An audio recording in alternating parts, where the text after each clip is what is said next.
Olá novamente. Bem-vindo à parte 2 do nosso estudo sobre os números reais. E hoje a gente vai trabalhar a multiplicação, a divisão de números racionais em sua forma fracionária e decimal. E a gente vai dar início ao estudo das porcentagens também. Então, antes disso, vamos acompanhar a habilidade da BNCC comigo na tela.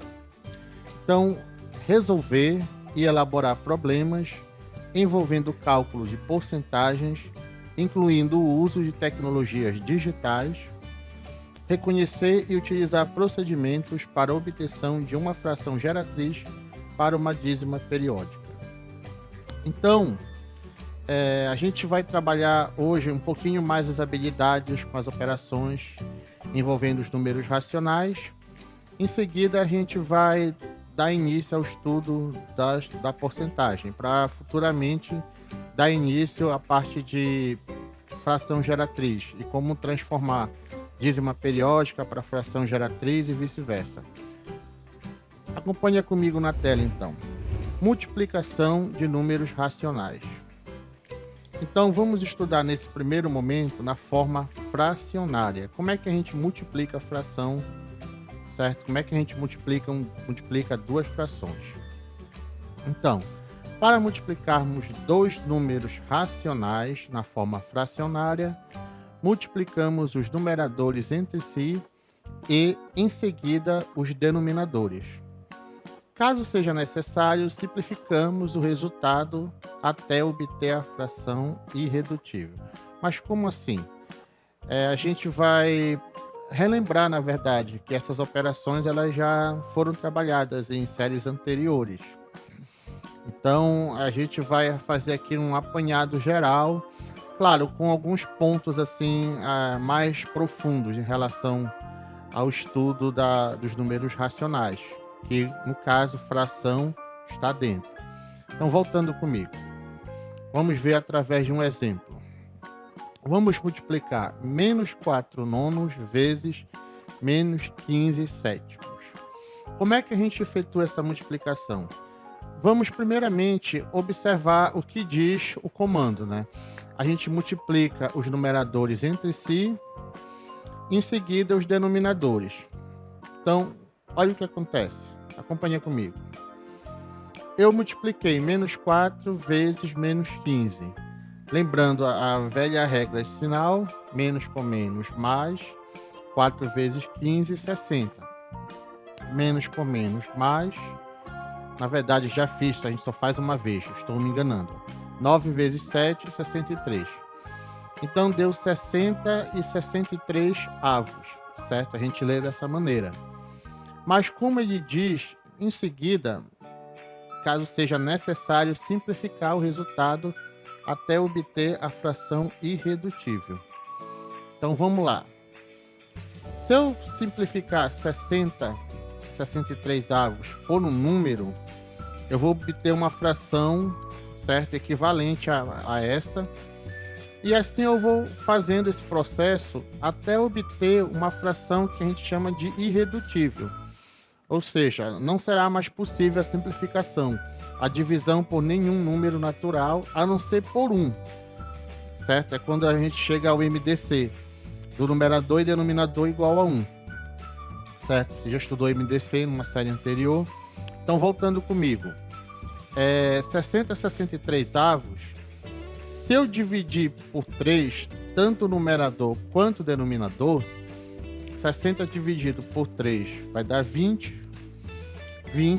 63 dividido por 3 vai dar 21. Então, eu cheguei à forma irredutível. Agora, é importante a gente colocar o seguinte.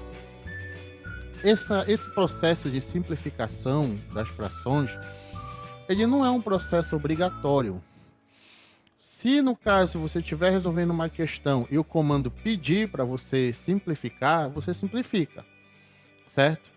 E às vezes também a gente está resolvendo aquelas expressões aritméticas, certo? Ou então fazendo qualquer operação entre frações, e quando a gente simplifica a fração, o cálculo fica mais simples.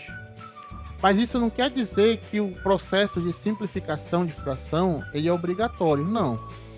sites você pode resolver uma adição, uma subtração, uma multiplicação, uma divisão entre frações, e aí vai dar uma fração lá e você pode deixar aquele valor lá, porque se der para simplificar, como a gente diz, a gente vai chegar a uma outra fração que é equivalente a essa. Agora, se a questão pedir, olha, simplifique, ou então obtenha a forma irredutível, simplifique da forma mais simples possível, enfim, esses comandos assim, aí você pode simplificar. Mas lembrando que um processo de simplificação de fração, de um modo geral, ele não é obrigatório, certo? A não ser que a questão peça, ou então você simplifique para tornar mais fácil algum tipo de cálculo aritmético. Muito bem, voltando comigo para a tela. Então a gente finalizou aqui. Então vamos ver na forma decimal agora. Como é que a gente verifica na forma decimal? Para multiplicar um número decimal por outro número decimal, nós devemos o quê? Multiplicar os números como se fossem números naturais, colocar vírgula no resultado, de modo que a quantidade de casas decimais seja igual à soma da quantidade de casas decimais dos fatores. Opa, como assim? Vamos dar uma organizada nisso daí. Vamos subir, certo? O comando, e vamos ver um exemplo. Multiplicar os números como se fossem números naturais. Então vamos ver através de um exemplo. Então olha só, vou multiplicar 4,2 vezes 2,1, certo? Eu gosto de ler dessa maneira, mas se você tiver uma outra maneira para ler, não tem problema. Então, no 4,2 nós temos um algarismo na parte decimal, certo? Ou seja, depois da vírgula, nós temos o 2, é um algarismo só. No 2,1 nós também temos apenas um algarismo na parte decimal, certo? Então, que é o 1. Quando eu efetuo essa multiplicação, olha o que acontece. Vou multiplicar primeiramente como se fossem números naturais. Então eu faço 2 vezes 1, certo? Dá 2. 4 vezes 1 dá 4. Então olha só, não estou falando nada de vírgula ainda. Agora eu vou fazer o processo com 2 agora. Com esse 2 de baixo, parte inteira. 2 vezes 2 dá 4. 4 vezes 2 dá 8. Agora vamos fazer a adição. 2 com 0, que não aparece nada ali, dá 2. 4 mais 4 dá 8. E o 8 faz o 0 de cima, dá 8. Então, nós temos 882, mas calma. Como é que a gente vai trabalhar a vírgula? A gente observa a vírgula nos fatores. Ó. No 4,2 eu tenho só um algarismo na parte decimal. 2,1 eu tenho um algarismo também na parte decimal. Então, no 882, a vírgula está sempre depois do 2, está sempre na última casa. Então, ela vai andar 2 casas para a esquerda. Então, repara, ela está no 2, depois do 2, lá no 882. Aí ela sai e fica no meio, entre 8 e 2. E depois ela sai e fica no meio, entre o 8 e o 8. Fica 8,82. Por que ela andou 2 casas para a esquerda? Porque o total de casas decimais dos fatores é 2. Uma no 4,2 e outra no 2,1. Então, vamos concluir, certo? Que sempre a gente coloca a vírgula no resultado, de modo que a quantidade de casas decimais seja igual à soma da quantidade de casas decimais dos fatores, certo? Então isso daí é um exemplo para a gente relembrar o que já foi estudado numa série anterior, mas que é importante para o nosso estudo dos números racionais. Vamos agora à divisão de números racionais. Vamos primeiramente entender como é na forma fracionária também. Para dividirmos 2 números racionais na forma fracionária, mantemos a primeira fração e multiplicamos pelo inverso da segunda. Mas assim, quem é a primeira fração, quem é a segunda? É como a gente lê, da esquerda para a direita. A primeira fração vai aparecer à esquerda, a segunda um pouco mais à direita. Vamos ver isso através de um exemplo. Olha lá. Vamos vamos dividir, né? Que na verdade a divisão ela vai se transformar numa multiplicação, certo? Então, 12 sétimos dividido por menos 1/4. Então, como é que a gente divide duas frações? Existe uma forma geométrica que possa ser explicada também para esse processo, mas a gente vai ficar com a regra prática aritmética nesse momento. Então vamos lá, a primeira fração é 12 sétimos, que é a primeira que aparece da esquerda para a direita. Então eu vou fazer 12 sétimos, certo? Repara bem, vezes, aí a segunda fração eu vou inverter. O que é o inverso de uma fração? É quando o denominador vai para cima e o numerador vem para baixo. Olha como é que fica. Fica menos 4 sobre 1, certo? Então, eu conservei 12 sétimos e multipliquei por menos 4 sobre 1. E vou multiplicar, na verdade, né? E a multiplicação a gente viu anteriormente. Como é que a gente faz? A gente multiplica 12 por menos 4 e 7 por 1. Certo? Não esquecendo de fazer a regra prática do sinal. Então vamos lá, 12 vezes 4 vai dar 48, mais do 12 sétimos com menos do 4 sobre 1 vai dar menos, e 7 vezes 1 vai dar 7. Olha o que acontece, menos 48 sétimos. Então nesse caso, mesmo que desse para simplificar, que no caso não dá, né? Já está na forma irredutível. A gente poderia deixar dessa forma.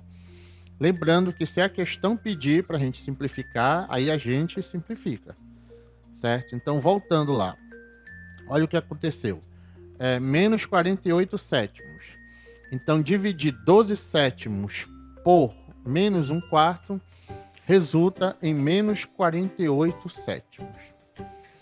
E isso na forma fracionária. E como é que seria na forma decimal? Vamos verificar. Para obtermos o quociente entre dois números racionais na forma decimal, podemos multiplicar os dois termos por uma potência de 10 conveniente, a fim de obtermos um número natural no divisor e no dividendo. Isso aí é só uma das regras práticas. Existem outras, certo? Existem outros algoritmos, outras maneiras de você resolver. A gente vai ficar com essa que eu acredito ser mais simples. Mas como assim? Vamos entender isso. Vamos observar o exemplo. Se eu quiser dividir 12,66 por 0,3, certo? 12,66 por 0,3. Então, o que eu vou fazer? Eu tenho que fazer de modo que, tanto no dividendo, que é 12,66, quanto no 0,3, que é o divisor, fiquem números naturais. Mas eu posso fazer como isso? Eu vou multiplicar por 10, ou por 100, ou por 1000, ou por 10.000. Ou então eu vou multiplicando por 10 várias vezes, certo? Também é uma potência de 10, né? Até que o dividendo e o divisor virem números naturais. Então vamos lá. Vou multiplicar primeiramente por 10. Olha o que aconteceu. Ficou 126,6 dividido por 3. Porque andou com a vírgula uma casa para a direita. Porque 10 só tem um zero. Isso aí é uma dica antiga que a gente usava e que ainda pode valer hoje em dia, claro. Só que, olha, o divisor já é um número natural, 3. Mas o dividendo, 126,6, ainda não é um número natural. O que eu faço? Multiplico por 10 novamente. Aí olha o que acontece agora. A vírgula no 126,6 se deslocou uma casa para a direita, ficou 1.266. E o 3 multiplicado por 10 dá 30. Mas a gente também pode entender assim, anda com a vírgula uma casa para a direita. Mas aí, como não tem casa, você coloca um zero e desloca a vírgula uma casa para a direita. Então ficou 1.266 dividido por 30. Agora sim.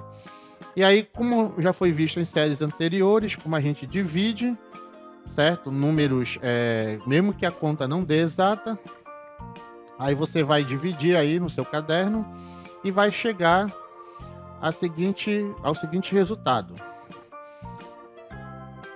42,2, certo? Então, dividir 12,66 por 0,3 é o mesmo que dividir 1.266 por 30. Vai dar o mesmo resultado. Então, efetuando os cálculos, nós temos que 1.266 dividido por 30, 42,2. Então, é um processo que você estudou numa série anterior e você tem como relembrar isso daí, observando um livro ou então até mesmo na internet. Assim como você está vendo esse vídeo, você buscar algum outro vídeo que possa estar falando dessas operações numa série anterior. Pode ser no 7º ano, no 6º ano, certo? Então agora a gente vai relembrar, mas dando assim alguns pontos assim de aprofundamento à parte de porcentagem. Então acompanha comigo. Vamos então iniciar o estudo da porcentagem. A expressão porcento faz parte do nosso dia a dia. Então podemos encontrá-la facilmente em notícias ao ler jornais, revistas ou assistir à televisão, nas compras em lojas e supermercados, nas aplicações e nos empréstimos em banco, enfim, em tudo que se relaciona à economia e às finanças, encontramos a expressão porcento.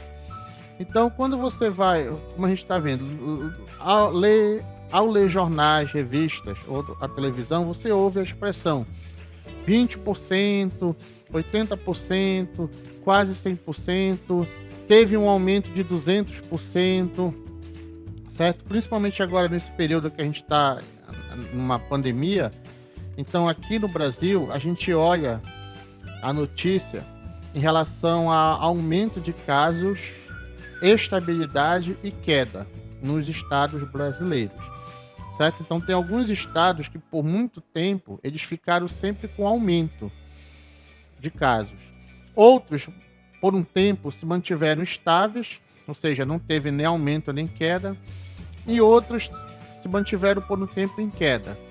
E às vezes isso acaba virando. Às vezes um estado que está muito em queda, de repente volta a subir, outro que está subindo começa de repente a ficar estável. Mas se você observar, você pode acompanhar isso nos jornais, geralmente é em termos percentuais. Olha, teve um aumento de 55%, 67%, teve uma queda de 30%. Então o que significa essa expressão porcento? Acompanha comigo na tela novamente. Esse porcento indica por 100, certo? Ou seja, aconteceu aquilo ali de cada 100 que a gente pode observar. Também usamos comumente essa expressão para fazer comparações, como você já pôde observar em muitos dos gráficos e tabelas estudados anteriormente. Então, a gente já trabalhou uma parte de estatística, certo? Então, a gente falou em termos percentuais e aumento. Então, você pode também dar uma revisada lá nesses vídeos que a gente trabalhou, certo? Então, basta você pegar os vídeos aí anteriormente trabalhado aqui com vocês e fazer uma revisão para você ver onde é que aparecem esses termos percentuais, porcentagem, porcento. Então, a expressão porcento, ela vem do latim, percento. Não sei se é assim a pronúncia correta, mas vamos dizer que seja assim, porcento. E quer dizer o quê? Acompanha comigo na tela. Quer dizer por um cento. E ela é representada, ela pode ser representada pelo símbolo ali, esse traço com duas bolinhas, uma em cada lado, certo? Então, sempre que você fala porcento, certo? Vem dessa expressão do latim, percento, quer dizer que você está falando de um universo de 100. 30% é 30 de um universo de 100. 50% é 50 de um universo de 100. Mas nem sempre você tem 100. Às vezes você tem menos de 100, certo? Quantidade de objetos, e você diz, olha, 70% desses objetos são da cor laranja. Mas você tem menos de 100. Aí como analisar isso daí? Vamos acompanhar aqui alguns exemplos. Vamos então pegar esse exemplo de ilustração. Quando dizemos que a região norte ocupa uma superfície que corresponde a 45% da superfície do Brasil, isso significa que a região norte ocupa uma área de 45 quilômetros quadrados para cada 100 quilômetros quadrados da área ocupada pelo Brasil, certo? Então, podemos estabelecer a seguinte relação. Então, 45% é 45 de cada 100, né? Essa aí é a representação percentual. Nós podemos representar da seguinte forma: 45 sobre 100 ou 45 para 100, que é a razão centesimal, certo? Com 100 embaixo. Mas a gente também pode representar na forma decimal. A representação decimal, 45 centésimos. Então, é como se fosse o mesmo número, só que visto de 3 maneiras diferentes, certo? Esse 0,45, que é 45 centésimos, ele também pode ser lido na forma fracionária, 45 centésimos, mas ele também pode ser representada na forma percentual, 45%, 45 de cada 100. Então você já sabe, quando tiver o 100 embaixo no denominador, você pode imediatamente representar na forma percentual, certo?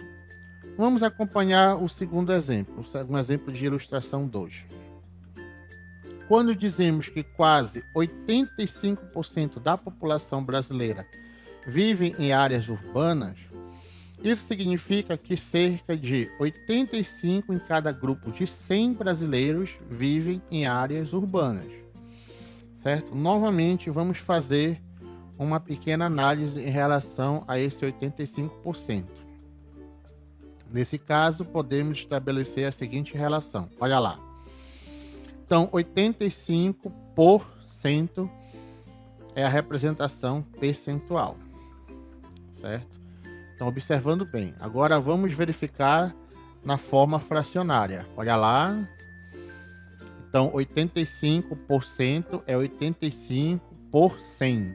85 de cada 100. 85 sobre 100. 85 centésimos, como você queira falar. Certo? Isso aí é a razão centesimal. Certo? Agora, vamos observar em termos de números decimais. Olha lá. 0,85. Ou 85 centésimos. Ou outra forma que você, de repente, aprendeu na escola que pode falar.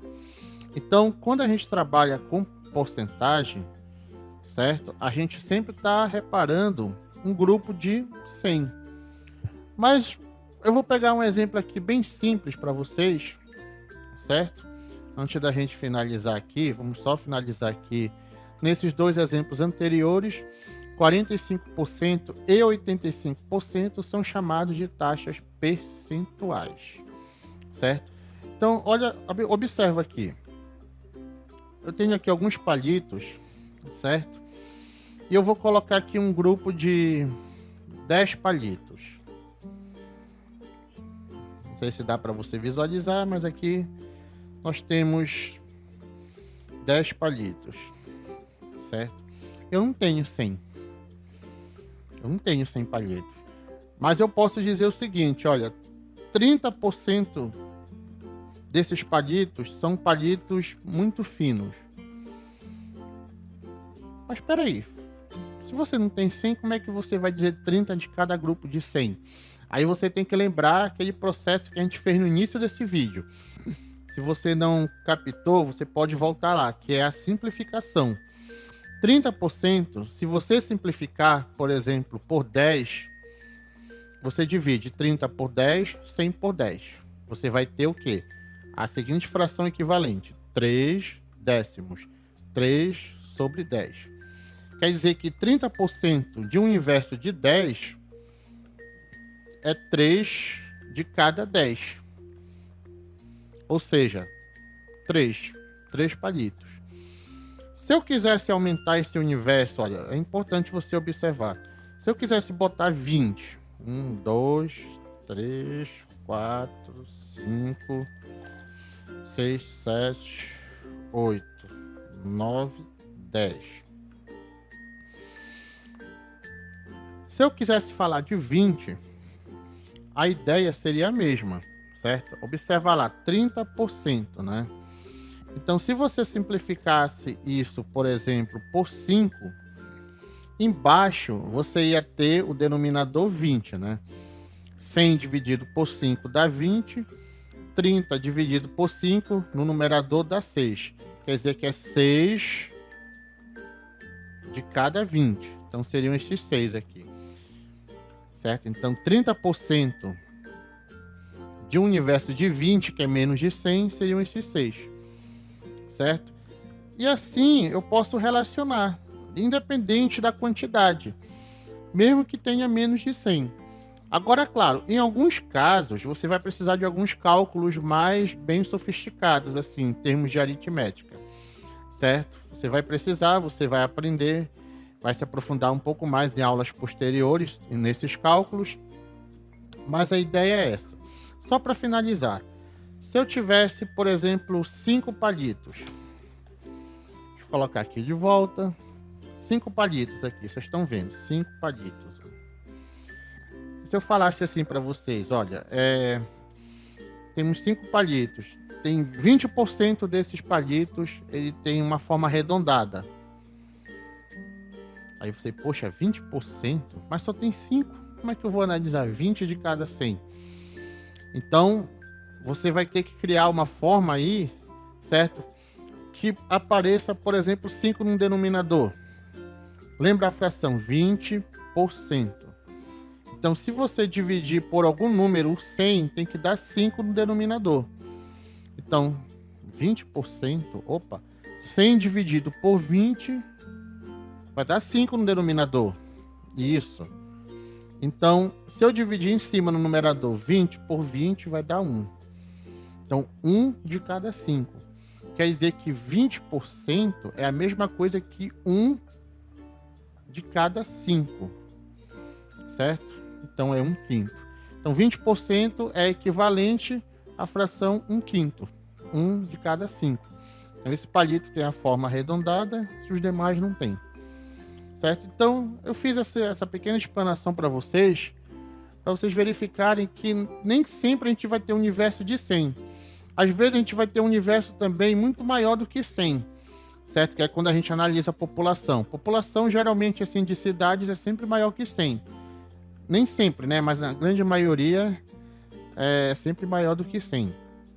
Mas aí a gente vai ver alguns cálculos posteriores mais à frente, certo? De como calcular a porcentagem de um valor, certo? O valor inteiro ou de uma fração, mas que você já viu isso numa série anterior, certo? Então, antes de você visualizar a próxima aula, faça uma recapitulação nessa aula anterior que você estudou no 7º ano, certo? Possivelmente. E aí, em seguida, você pode dar continuidade ao vídeo que a gente vai trabalhar, porque a gente está trabalhando esses números racionais, certo? A gente está pegando um pouquinho do que já foi trabalhado numa série anterior e dando um pouco mais de aprofundamento, certo? Para a gente poder futuramente chegar nos números irracionais, para depois falar de forma geral que tudo isso são números reais. Então, as nossas referências, olha na tela comigo, como sempre a gente tem trabalhado, as nossas referências. Então, não posso deixar de citar da onde a gente tem tirado todo esse material, toda essa abordagem, certo? A gente edita algumas, transforma algumas outras, muda umas palavras aqui, mas essa tem sido as nossas fontes durante todo esse tempo. Então, mais uma vez, a gente agradece e eu quero te ver no próximo vídeo, na nossa próxima aula. Bons estudos e até a próxima.